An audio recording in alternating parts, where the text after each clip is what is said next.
Bismillahirrahmanirrahim. Assalamualaikum warahmatullahi wabarakatuh. Kami dari kelompok 3 yang beranggotakan saya sendiri, Putri Ayu Wulandari, Risma Widiawati, dan Zulfa Salsabila Sofia akan mempresentasikan makalah kami yang berjudul Kata dan Makna dalam Pandangan Usul Fikih. Langsung saja, saya akan menjelaskan tentang poin yang pertama, yaitu makna dalam pandangan usul fikih. Teks Al-Quran dan As-Sunnah menggunakan bahasa Arab. Hukum yang diambil dari teks tersebut dapat dipahami secara benar jika memperhatikan tuntunan tata bahasa, cara pengambilan makna yang ditunjukkan oleh kata atau susunan kalimat dalam bahasa Arab. Demi kepentingan al-hakam atau pengambilan hukum, ulama usul fikih sangat memperhatikan masalah kata dan maknanya. Penunjukan atau signifikasi lafal kepada makna ada kalanya berdasarkan pada bunyi mantuk, arti tersurat. Perkataan yang diucapkan itu baik secara tegas maupun berdasarkan kemungkinan makna lainnya. Ada kalanya pula didasarkan pada mafhum, artinya tersirat atau apa yang dipahami dari lafal itu, baik hukumnya sesuai dengan hukum mantuk ataupun bertentangan. Dengan demikian, menurut pandangan ulama fikih, ada beberapa cara yang ditempuh untuk memahami makna, yaitu ada 2 cara. Dalalah maktu itu terbagi menjadi 7, yaitu zohir, nas, mufassar, al-muhkam, isyarah, muawal, dan iqtida. Sedangkan dalalah mafhum itu terbagi menjadi 4, yakni mafhum mukhafaqah, mafhum mukhalafah, mafhum ghaiyah, dan mafhum hasr.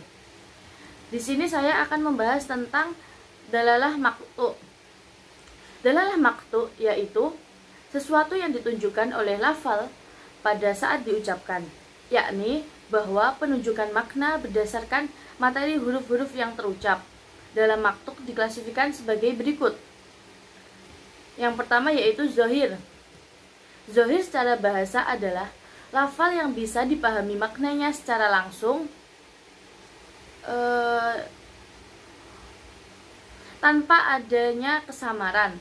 Atau zohir adalah lafal yang jelas maknanya tanpa memerlukan qarinah untuk menafsirkannya atau menjelaskan maksudnya. Maknanya jelas dengan hanya mendengarkan bunyi lafadznya. Sedangkan secara istilah, zohir adalah lafal yang menunjukkan makna yang dimaksud dengan sigot sendiri tanpa ada tambahan dari luar. Akan tetapi, makna itu bukanlah makna yang dimaksud dalam konteks kalimat dan mengandung kemungkinan adanya takwil. Contoh zohir dalam firman Allah, wa ahallahu bai'a wa harama riba. Artinya, padahal Allah telah menghalalkan jual beli dan mengharamkan riba. Ayat ini secara zahir menunjukkan pembolehan jual beli dan pengharaman riba, karena bisa dipahami tanpa perlu qarinah. Jual beli dan ayat menunjukkan perbedaan antara jual beli dan riba sebagai bantahan atau anggapan orang-orang munafik yang menyamakan antara jual beli dan riba. Maksudnya dari ayat ini bisa dipahami pada latar belakang diturunkannya atau asbabun nuzul. Kehalalan jual beli dan keharaman riba itu sudah diketahui sebelum diturunkannya ayat ini. Kehalalan jual beli adalah makna yang pokok, adapun keharaman riba dikatakan oleh Ibnu Hajar dan Lam Fathul Bar tentang ayat ini. Adapun pengharaman riba telah diturunkan jauh mendahului sebelum yang ditunjukkan firman Allah Subhanahu wa taala. Kemudian yang kedua adalah nas. Nas menurut Al-Sarkhasi adalah lafal yang mempunyai derajat kejelasan di atas zahir dengan qarinah yang menyertai lafaz dalam mutakalim, ditunjukkan dengan sigot sendiri atau makna yang dimaksud dalam konteks mengandung kemungkinan takwil, menerima nas dan taksis. Dari definisi ini menjadi jelas bagi kita bahwa nas mempunyai dalalah yang jelas sebagaimana zahir. Pemahaman makna tidak bergantung pada petunjuk dari luar sigotnya. Demikian juga makna nas tidak memerlukan penelitian, akan tetapi bisa langsung dipahami dengan sigotnya.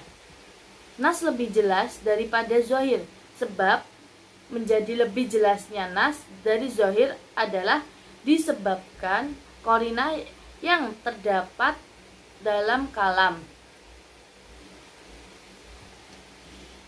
Contohnya seperti firman Allah, dzalika bi annahum qalu innama bai'a mithlu, yang artinya sesungguhnya jual beli itu sama dengan riba.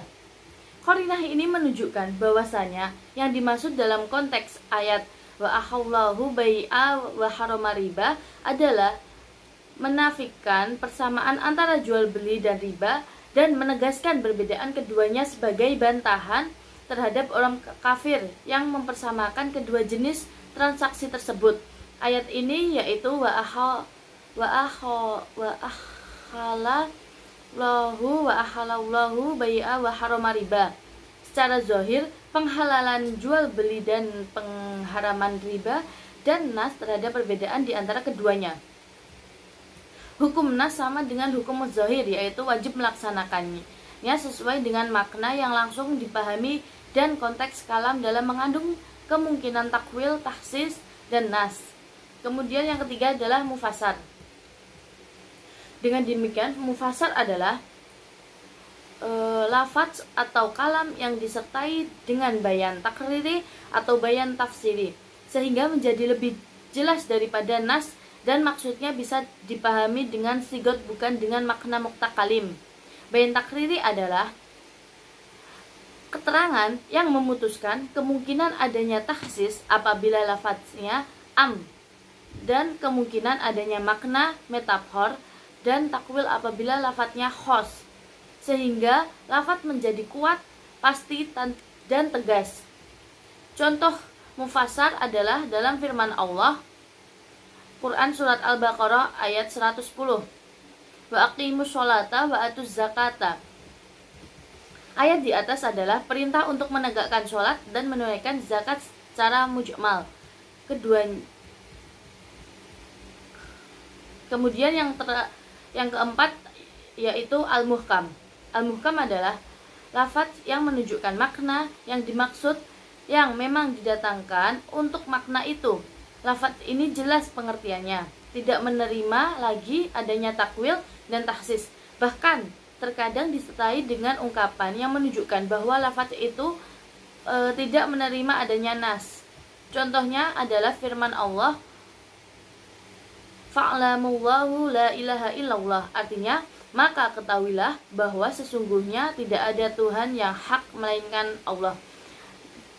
Demikian presentasi dari saya, kemudian akan dilanjut oleh Risma Widiawati. Terima kasih.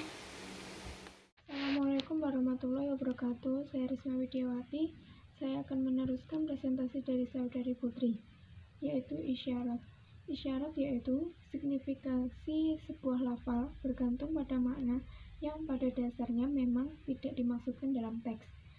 Contohnya dalam firman Allah yang artinya, kami perintahkan kepada manusia supaya berbuat baik kepada dua orang, ibu bapaknya, ibunya mengandung dengan susah payah dan melahirkannya dengan susah payah pula. Mengandungnya sampai menyapihnya adalah 30 bulan. Ayat di atas selain menjelaskan tentang susah payah seorang ibu pada saat hamil dan menyapih anaknya, sebenarnya juga mengisyaratkan sebuah makna atau pengertian bahwa masa hamil seorang ibu adalah 6 bulan. Pengertian bisa dipahami dengan ayat lain, masa menyapih selama 2 tahun. Jadi penyebutan 30 bulan sejak mengandung hingga menyapih, jika dikurangi masa menyapih selama 2 tahun atau 24 bulan, maka kesimpulannya masa hamil saja minimal 6 bulan. Dan kami memerintahkan kepada manusia suatu perintah yang kuat agar berbuat baik kepada kedua orang tuanya dengan berbakti kepada keduanya dalam kehidupan mereka dan setelah kematian mereka dengan cara yang tidak menyalahi syariat. Lebih khusus lagi kepada ibunya yang telah mengandungnya dengan penderitaan dan melahirkannya dengan penderitaan, cara antara mengandungnya hingga mulai menyapihnya 30 bulan. Hingga jika ia telah mencapai kesempurnaan kekuatan akalnya dan tubuhnya, ia berkata, "Wahai Rabb, berikanlah aku petunjuk untuk mensyukuri kenikmatan yang telah Engkau berikan kepadaku dan kepada kedua orang tuaku, dan berilah aku petunjuk untuk mengerjakan amal soleh yang Engkau ridhoi dan terimalah dariku, serta perbaikilah untukku anak-anakku. Sesungguhnya aku bertobat kepadamu atas dosa-dosaku dan sesungguhnya aku termasuk orang-orang yang tunduk kepada ketaatanmu dan pasrah kepada perintah-perintahmu." Poin selanjutnya yaitu mu'awal. Mu'awal yaitu lafal yang justru diartikan dengan makna marjuh karena tidak mungkin mengambil makna rajih. Jadi makna majazi yang kurang jelas dalam ucapan justru yang dipilih berdasarkan interpretasi atau takwil terhadap makna tersurat yang dhahir dalam ucapannya. Misalnya, langit dan bumi berada di tangan Allah. Kata tangan di sini tidak bisa diartikan secara hakiki anggota tubuh. Walaupun ini maknanya sifatnya rajih, sebab hal itu tidak logis diterapkan kepada zat Allah. Kata tangan harus ditakwil atau diinterpretasikan ke makna kekuasaan. Poin selanjutnya yaitu ihtida. Ihtida yaitu kesahihan atau validitas signifikasi sebuah lafal bergantung pada makna yang tidak disebutkan dalam teks. Inilah yang disebut dengan dalalah ihtida. Misalnya, firman Allah yang artinya, "Maka jika di antara kalian ada yang sakit atau dalam perjalanan, maka ia wajib berpuasa atau mengqadha puasa tersebut sebanyak hari-hari yang ditinggalkan pada hari-hari yang lain." Ayat ini memerlukan suatu lafal yang tidak disebutkan, yaitu lalu ia berbuka puasa yang diletak atau fa'aktara yang diletakkan setelah kata safar atau perjalanan, sebab kewajiban qadha puasa bagi musafir hanya apabila ia berbuka dalam perjalanannya. Sedangkan jika musafir tersebut tetap berpuasa, maka baginya tidak ada kewajiban untuk mengqadha karena ia tidak membatalkannya. Menunjukkan makna terhadap sesuatu yang tidak terdapat di dalam teks atau lafal yang terucap, tetapi sebenarnya ia lazim ada di dalamnya disebut ihtida. Pembahasan selanjutnya yaitu dalalah mafhum atau sigen konsep. Mafhum adalah makna yang ditunjukkan oleh lafal, tidak berdasarkan pada bunyi ucapan atau makna tersirat. Mafhum terbagi menjadi dua, yaitu mafhum muwafaqah dan mafhum mukhalafah.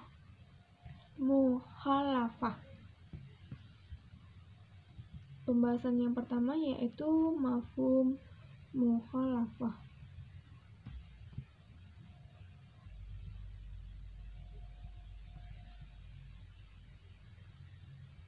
Mafhum muwafaqah. Mafhum muwafaqah adalah makna yang hukumnya sesuai dengan mantuk atau terucap. Mafhum ini dibedakan menjadi dua, yaitu fahwal kitab atau content of the speech and lahnul kitab atau lyrical speech. Fahwal kitab yaitu makna yang dipahami itu lebih utama diambil hukumnya daripada mantuknya. Misalnya, keharaman mencaci maki dan memukul orang tua yang dipahami dari firman Allah SWT. Maka sekali-kali janganlah kamu mengatakan kepadanya perkataan mantuk ayat ini adalah haramnya mengatakan oleh sebab itu keharaman mencaci maki dan memukul lebih pantas diambil karena keduanya dinilai lebih berat. Yang kedua yaitu lahnul kitab, yaitu lahnul kitab adalah apabila hukum mafhum sama nilainya dengan hukum mantuk. Misalnya, firman Allah Subhanahu wa taala yang artinya sesungguhnya orang-orang yang memakan harta anak yatim secara zalim, sebenarnya mereka itu menelan api ke dalam perutnya. Ayat ini menunjukkan pula keharaman merusak dan membakar harta anak yatim atau menyia-nyiakannya. Penunjukan makna ini disebut lahnul kitab karena ia sama nilainya dengan memakannya sampai habis. Kedua mafhum ini, fahwal kitab dan lahnul kitab, termasuk mafhum muwafaqah karena makna yang tidak disebutkan atau makna tersirat itu hukumnya sesuai dengan hukum yang diucapkan, mantuk atau makna tersurat. Meskipun hukum itu memiliki nilai tambah pada fahwal kitab dan nilai sama pada lahnul kitab. Yang kedua adalah mafhum mukhalafah. Mafhum mukhalafah yaitu makna yang berbeda hukumnya dengan mantuk atau makna tersirat yang bersifat kebalikan. Mafhum ini dibedakan menjadi 4. Yang pertama adalah mafhum sifat atau dengan kata sifat. Misalnya firman Allah Subhanahu wa taala yang artinya, "Hai orang-orang yang beriman, jika orang fasik membawa berita, maka periksalah dengan teliti." Mafhum mukhalafah atau makna kebalikan dari kata sifat fasik pada ayat tersebut adalah bahwa orang yang tidak fasik tidak wajib diteliti beritanya. Yang kedua yaitu mafhum syariat. Mafhum syariat dengan hukum syariat. Misalnya, firman Allah Subhanahu wa taala yang artinya, "Dan jika mereka istri-istri yang sudah ditalak itu sedang hamil, maka berikanlah kepada mereka nafkahnya." Makna dari mafhumnya adalah istri yang dicerai tetapi tidak hamil tidak wajib diberi nafkah. Yang ketiga, mafhum ghayah dengan batas maksimal. Contoh firman-Nya yang artinya, "Kemudian jika suami mentalaknya sesudah talak kedua, maka perempuan itu tidak halal lagi baginya hingga ia kawin dengan suami yang lain." Mafhumnya adalah istri tersebut halal bagi suami pertama sesudah nikah dengan suami yang lain dengan memenuhi persyaratan hukum nikah. Yang keempat adalah mafhum hasyr dengan pembatasan. Misalnya firman Allah Subhanahu wa taala, "Hanya Engkaulah yang kami sembah dan hanya Engkaulah kami memohon pertolongan." Mafhumnya adalah bahwa selain Allah tidak layak, tidak pantas untuk disembah dan dimintai pertolongan. Mantuk dan mafhum dalam kajian usul fikih tersebut bertujuan menyangkap makna dilihat dari aspek penutur. Dengan memahami makna tersurat dan tersirat, kata atau kalimat berupa ujian atau teks bisa mudah dipahami, dianalisis dan ditentukan hukumnya yang dibawa oleh pesan teks tersebut. Selanjutnya akan dibawakan oleh Mbak Zulfa. Selanjutnya saya akan menjelaskan bagian B, kata dalam pandangan usul fiqh. Sedangkan kata dilihat dari aspek cakupan makna yang dipergunakan oleh kata dibedakan menjadi 2, yaitu kata umum dan kata khusus. Yang pertama kata umum atau am, yaitu kata yang cakupan maknanya bersifat umum, merata, tidak terbatas. Bentuk atau sigot kata umum adalah dalam bahasa Arab ada 3 macam, yaitu yang pertama adalah bentuk isim mufrad atau kata benda tinggal. Misalnya firman Allah SWT, "Dia telah menciptakan manusia dari mani, tiba-tiba ia menjadi pembantah yang nyata." Kata manusia di sini bersifat umum, ia mengenai semua manusia, melainkan yang diperkecualikan. Yang kedua adalah isim jamak atau plural dengan artikel al. Misalnya firman Allah Subhanahu wa taala, "Bunuhlah orang-orang musyrik al-musyrikin." Bentuk jamak al-musyrikin dalam ayat ini bersifat dan mencakup semua orang yang berbuat syirik. Yang ketiga adalah isim mubham, yaitu isim-isim atau kata benda yang tidak menyebut sesuatu tertentu. Misalnya seperti kata man, ma, aina, dan ayi. Kata syarat untuk kata ma di sini ada 3 arti, yaitu ada kata tanya apa, kata tanya apapun, kata syarat untuk jaza atau balasan, dan kata barang siapa. Sebagai contoh bisa dilihat di sini ada mandari fahuwa aminun, barang siapa yang masuk rumah dia akan aman. Yang kedua adalah maja'ani bihi qabilatihi, apa yang ia berikan padaku akan aku terima. Dan selanjutnya aina tajlisu ajlisu, di mana saja kamu duduk aku juga ikut duduk. Dan selanjutnya adalah mata tadhabu ana adhabu, mata tadhabu adhabu, jadi kapanpun kau pergi aku pun pergi. Dan selanjutnya ma indaka, apa yang kau miliki. Yang terakhir adalah mata falu tujza bihi, apa yang kau perbuat kau akan dibalas karenanya. Selanjutnya yang kedua adalah kata khusus atau khash. Kata khusus adalah kebalikan dari kata umum. Definisi kata khusus yaitu adalah lafal cakupannya hanya mengenai pada sesuatu yang terbatas. Boleh berjumlah 1, 2, 3 atau 4 atau lebih asalkan terbatas. Misalnya kata Ahmad bersifat khusus sebab ia mengacu pada khusus pada Ahmad. Contoh lain, at-talibani yadkhulanil fasla. At-talibani yadkhulanil fasla, yaitu artinya kedua murid sekolah itu masuk ke sekolah. Bentuk musananya khusus mengacu pada 2 murid itu saja. Kata khusus bisa terbentuk dengan cara takhsis, yaitu mengkhususkan makna yang umum. Ada 5 cara dalam mentakhsis, yaitu cara istisna atau pengecualian. Diambil dari firman Allah yang artinya, dan orang-orang yang menuduh wanita-wanita yang baik-baik, tuduhannya berupa berbuat zina, dan mereka tidak mendatangkan 4 orang saksi, maka derailah mereka orang yang menuduh itu 80 kali dera, dan janganlah kamu terima kesaksian mereka buat selama-lamanya. Dan mereka itulah orang-orang yang fasik, kecuali orang-orang yang bertaubat. Pada ayat di atas, lafal umum atau am, orang-orang yang menuduh wanita baik-baik, ditujukan pada orang yang menuduh wanita yang baik. Pada ayat 4 ditakhsis dengan kata kecuali pada ayat kelima, sehingga maknanya menjadi lebih sempit atau khusus. Yang B adalah menjadi sifat. Misalnya firman Allah Subhanahu wa taala,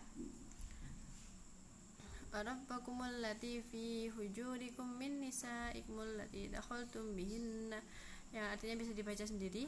Nah, penjelasannya pada lafal allati dakhaltu bihinna menjadi sifat min nisaikum, maksudnya anak perempuan istri yang telah digauli itu haram dinikahi oleh suami dan halal bila belum menggaulinya. Contoh lain, aku senang orang-orang yang rajin belajar. Kata orang-orang bersifat umum mencakup semua orang, lalu ditahsihkan dengan kata yang rajin belajar. Selanjutnya adalah menjadi syarat. Misalnya firman Allah yang berbunyi, walladzina yabtaguna kitaba mimma malakat aymanukum fakatibuhum in alimtum fihim khaira. Artinya bisa dibaca sendiri. Kalimat ini yang membuat perjanjian masih bersifat umum, lalu ditahsih dengan syarat jika kamu mengetahui kebaikan. Maksudnya jika tuan mengetahui adanya kesanggupan pada diri budaknya untuk membayar tebusan atau merdeka. Contoh lain, aku akan menikahi semua wanita ini asal ia solehah. Kata semua wanita itu mencakup khusus, menjadi khusus hanya untuk wanita yang solehah. Yang selanjutnya adalah sebagai ghasyah atau batas sesuatu. Selanjutnya adalah sebagai ghasyah atau batas sesuatu. Yang di sini dicontohkan firman Allah yang berbunyi wala taqrabuhunna hatta yadhunna, artinya bisa dibaca sendiri. Kata suci mengkhususkan pengertian tidak boleh mendekati istri setelah suci menjadi batas. Contoh lain, aku tidak akan berkunjung ke rumahnya hingga mengirimiku undangan. Kalimat yang menyatakan tidak mau berkunjung masih bersifat umum, lalu ditasihkan dengan hingga ia mengirimku undangan.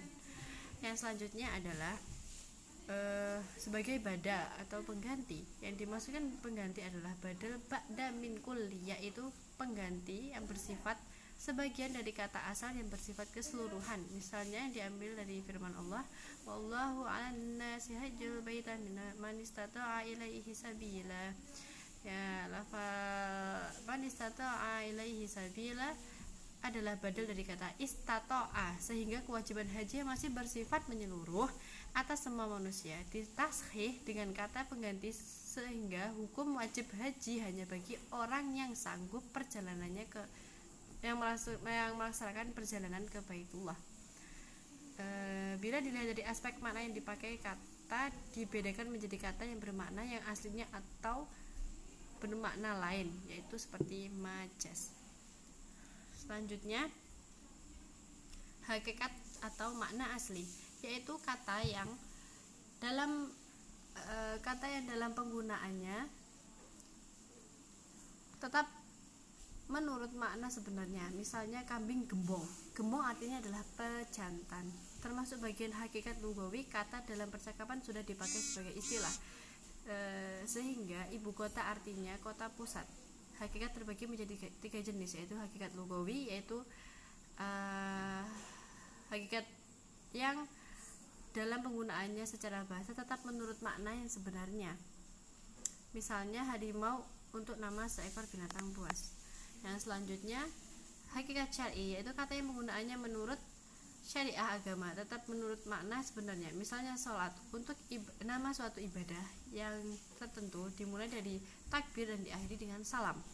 Yang terakhir adalah hakikat urf, kata yang secara adat atau istilah menggunakan makna yang sebenarnya. Misalnya dabah untuk semua binatang berkaki 4 menurut pengertian orang Arab, walaupun menurut bahasa adalah segala yang melayat atau berjalan di atas muka bumi.